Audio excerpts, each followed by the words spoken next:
আসসালামু আলাইকুম। কি অবস্থা সবার? আশা করি সবাই অনেক বেশি ভালো আছো। আজকের এই ছোট্ট ভিডিওতে আমরা শিখব কিভাবে ফ্রাশ পদ্ধতিতে সালফার উত্তোলন করা হয়। তোমাদের দশম অধ্যায়ে অর্থাৎ খনিজ সম্পদ, ধাতু ও অধাতু এই অধ্যায়ের অন্যতম একটা ইম্পর্টেন্ট কোশ্চেন। এটা সাধারণত 3 মার্কের জন্য তোমাদের এসে থাকে।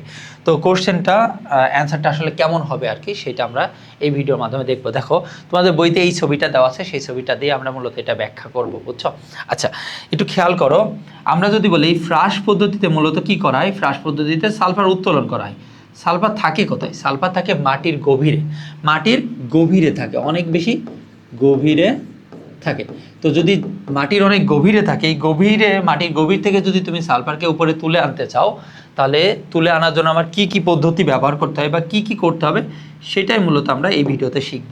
ওকে, আচ্ছা, মনে করো এই যে এই জায়গাটায় সালফারগুলো আছে, এই যে এইগুলো হলো সালফার, এই সালফারের লেয়ারটা পাওয়া গেছে। এটা বিজ্ঞানীরা বিভিন্নভাবে বের করে যে কোথায় খনিজ সম্পদ আছে। খনিজ সম্পদগুলো তারা বিভিন্ন পদ্ধতির মাধ্যমে বের করতে পারে। তো তারা দেখছে যে মাটির এত ফিট নিচে সালফারটা আছে। এখন এই সালফারকে তুলতে হবে। সালফারকে যদি তুলতে হয় তাহলে কি পদ্ধতিতে করব? আমরা বললাম ফ্রাশ পদ্ধতিতে সালফারটা উত্তোলন করব। তো উত্তোলনের ক্ষেত্রে আমাদের এখানে কি কি ব্যবহার করতে হবে খেয়াল করো। এখানে একটা নল দেখতে পাচ্ছ তোমরা, পাইপ দেখতে পাচ্ছ। এই পাইপে মূলত এখানে 3টা পাইপ আছে এবং 3টা পাইপ একটা কেন্দ্রের সাথে মিলিত আছে, এই জন্য এটাকে বলা হয় এক কেন্দ্রিক পাইপ। এই 3টাকে মিলাই আমরা কি বলবো? এক কেন্দ্রিক পাইপ। এটাকে আমরা যদি একটু এখানে লিখি, এক কেন্দ্রিক পাইপ।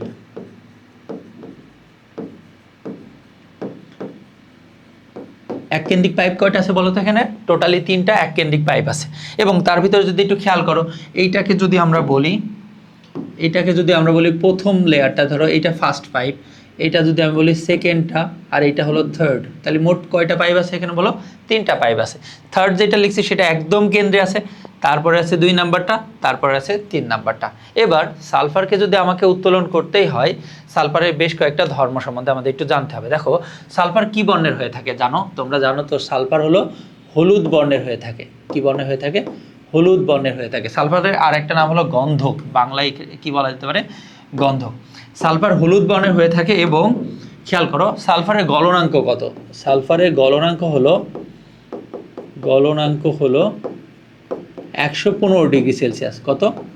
115 degree Celsius. তাহলে সালফার 115 ডিগ্রি সেলসিয়াস তাপমাত্রায় কি হয়ে যাবে বলো তো? গলে যাবে, গলে তরলে রূপান্তরিত হয়ে যাবে।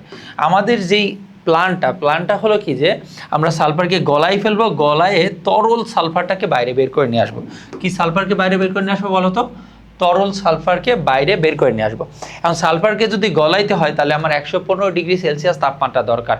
ওকে, এখন সালফারকে আমরা গলাবো কি দিয়ে? সালফারকে আমরা গলাবো যেই জিনিসটা আমাদের কাছে সব থেকে বেশি আছে, সেটা হলো কি? সেটা হলো পানি দিয়ে গলাবো।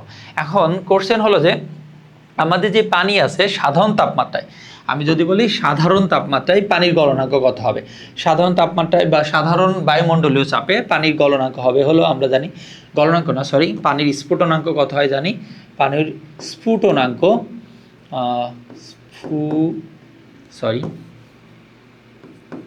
স্ফুটনাঙ্ক কত?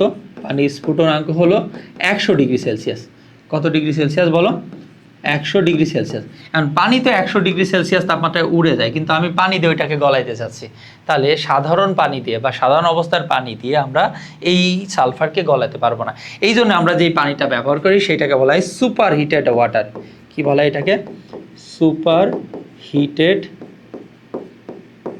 ওয়াটার। এটাকে বলা হয় কি? Super heated water. আর সুপার হিটেড ওয়াটারের টেম্পারেচার কত হতে পারে? সুপার হিটেড ওয়াটারের টেম্পারেচার কালভেদে আমরা 100 ডিগ্রি থেকে 375 ডিগ্রি সেলসিয়াস পর্যন্ত নিয়ে যেতে পারি। এখন সুপার হিটেড ওয়াটার আসলে কিভাবে বানানো হয়? সুপার হিটেড ওয়াটার বানানোর জন্য তোমার যে জিনিসটা দরকার সেটা হলো চাপ দিতে হবে, উচ্চ চাপ। কি দিতে হবে? উচ্চ চাপ। তুমি যদি চাপ বাড়াইতে পারো, যদি চাপের পরিমাণ বাড়াইতে পারো, তাহলে পানির কি হবে? পানির স্ফুটনাঙ্ক বৃদ্ধি পাবে এবং সেটা বৃদ্ধি পেয়ে 100 ডিগ্রি সেলসিয়াস থেকে কত হতে পারে? 375 ডিগ্রি সেলসিয়াস পর্যন্ত হতে পারে। তাহলে পানির স্ফুটনাঙ্ক আমরা বৃদ্ধি করলাম কি দিয়ে? চাপ দিয়ে। তাহলে সুপার হিটেড ওয়াটারগুলো কিভাবে তৈরি করা হয়? সুপার হিটেড ওয়াটারগুলো তৈরি করা হয় এর ভিতরে অতিরিক্ত চাপ প্রদান করে, যেমন প্রেসার কুকারের ভিতরে অতিরিক্ত চাপ প্রদান করে এগুলা কি করা হয়? টেম্পারেচার বৃদ্ধি করা হয়। এবার আমরা কি করছি, অতিরিক্ত চাপ প্রয়োগ করা যে সুপারহিটেড ওয়াটার আছে সেই উত্তপ্ত ওয়াটারকে বা উত্তপ্ত পানিকে আমরা এই বাইরের যে 1 নম্বর নল যেটা আমি বলছি, বাইরের সর্ববহিস্থ যে নলটা আছে সেই পাইপটা দিয়ে আমরা নিচের দিকে দিয়ে দিয়েছি। নিচের দিকে দিলে এখন দেখো এখানে আমার সেই সুপারহিটেড ওয়াটারগুলো এখানে রয়েছে, তাই না বলো? সুপারহিটেড ওয়াটারগুলো এখানে চলে আসছে। এই সুপারহিটেড ওয়াটারগুলো এখন কি করবে, সালফারকে গলিয়ে দেবে, কারণ সালফারের গলনাঙ্ক কত, 115°C। সালফার এখানে গলে গেল। ওকে, এই পর্যন্ত আমরা বুঝলাম। বাইরের লেয়ার থেকে সুপারহিটেড ওয়াটার আমরা দিব, সুপারহিটেড ওয়াটারের টেম্পারেচার অনেক বেশি থাকে, সেটার কারণ কি হবে, সালফার গলে যাবে, গলে তরলে রূপান্তরিত হবে। কি সালফারে রূপান্তরিত হবে বলো তো? তরল সালফারে রূপান্তরিত হইল, বেশ। এবার আমি কি করবো, একদম কেন্দ্রের যেটা আছে 3 নাম্বার যেটা বলছে, একদম কেন্দ্র বরাবর যেই আমার হলো পাইপটা আছে, এই পাইপের ভিতর দিয়ে আমি বায়ু প্রবাহ চালাবো। এখন এই বায়ুর চাপটা কত হবে? বায়ুর চাপটা হবে 20 থেকে 22 অ্যাটমসফিয়ারিক প্রেশার। কত হবে? 20 থেকে 22 অ্যাটমসফিয়ারিক প্রেশার। সাধারণ অবস্থায় যদি আমরা বলি যে বায়ুর চাপ কত, এটা হলো 1 অ্যাটমসফিয়ারিক প্রেশার। কত? আমরা যেটা আমরা ফিল করতে পারি, এই যে আমাদের এখানে যে বায়ু আছে, সাধারণ যে বায়ুচাপটা, এটাকে আমরা বলি 1 অ্যাটমসফিয়ারিক প্রেশার। এটার 20 থেকে 22 গুণ অ্যাটমসফিয়ারিক প্রেশারটা আমরা কোথায় দিব? এই বরাবর দিব, এই মাঝখানে বরাবর পাইপে দিব। এবার একটু মাথার ভিতরে একটু নিয়ে আসার চেষ্টা করো। উপরে তো সব পানি এবং সাথে কি আছে, মাটি আছে। নিচের দিকে আমি কি করছি, সালফারটাকে গলিয়ে ফেলছি। কি দিয়ে বলো তো? সুপারহিটেড ওয়াটার দিয়ে, একদম বাইরের নলটা দিয়ে। এবার আমি কি করছি, মাঝের নল দিয়ে আমি কি দিছি, হাই প্রেশারে বায়ু প্রবাহ ঘটাচ্ছি। সেই প্রেশারটা কত? 20 থেকে 22 অ্যাটমসফিয়ারের প্রেশারে আমরা বায়ু প্রবাহ ঘটাচ্ছি। এখন এইটার ভিতর দিয়ে, এই যে এইটার ভিতর দিয়ে বায়ু প্রবাহ হচ্ছে, এইটার ভিতর দিয়ে বায়ু প্রবাহ হচ্ছে, বায়ু প্রবাহ হয়ে এখানে যাচ্ছে। গেলে কি করছে বলতো, এখানে একটা প্রেশার ক্রিয়েট করছে না? এই বায়ুতে এখানে কি করছে, একটা প্রেশার ক্রিয়েট করছে। এই বায়ুটা এখানে একটা প্রেশার ক্রিয়েট করছে। এই প্রেশার ক্রিয়েট করলে কি হবে, প্রেশারের প্রভাবে কি হবে, এখান থেকে যেই সালফারটা আছে, তরল সালফার, এই 2 নাম্বার নল দিয়ে উপরে উঠে এই দিক থেকে বাইরে বেরিয়ে আসবে। তাহলে তরল সালফারটা কি হইলো, সুপারহিটেড ওয়াটারের কারণে গলে গেল। আর দ্বিতীয়ত কি হলো, মাঝখানে যে নলটা আছে, এই নল দিয়ে আমি যখন হাই প্রেশারের বায়ু দেওয়া শুরু করছি, ওই বায়ুর প্রেশারের কারণে ওরা একটা মাত্র পথ খুঁজে পাইছে। সেই পথটা কোনটা বলো তো? এই পথটা। এই পথ বরাবর ওরা কি হয়েছে, এই নল দিয়ে বাইরে বেরিয়ে আসবে, এবং যেই সালফারটা বেরিয়ে আসবে এটা কি হবে, তরল সালফার হবে। তাহলে একদম সারমর্ম যদি করি, তাহলে আমরা কি বলবো, সালফার হলো একটা হলুদ বর্ণের, এরা ধাতু, হলুদ বর্ণের একটা মৌল, এবং সালফার মাটির অনেক গভীরে থাকে। একে উত্তোলনের জন্য আমরা ফ্রাশ পদ্ধতি ব্যবহার করি। কি পদ্ধতি? ফ্রাশ পদ্ধতি। এই পদ্ধতিতে আমরা এক কেন্দ্রিক 3 পাইপযুক্ত একটি নল ভিতরে প্রবেশ করাই। এর সর্ববহিস্থ নল দিয়ে আমরা সুপারহিটেড ওয়াটার যেটা টেম্পারেচার 100 থেকে 375°C পর্যন্ত, সেটাকে প্রবেশ করাই।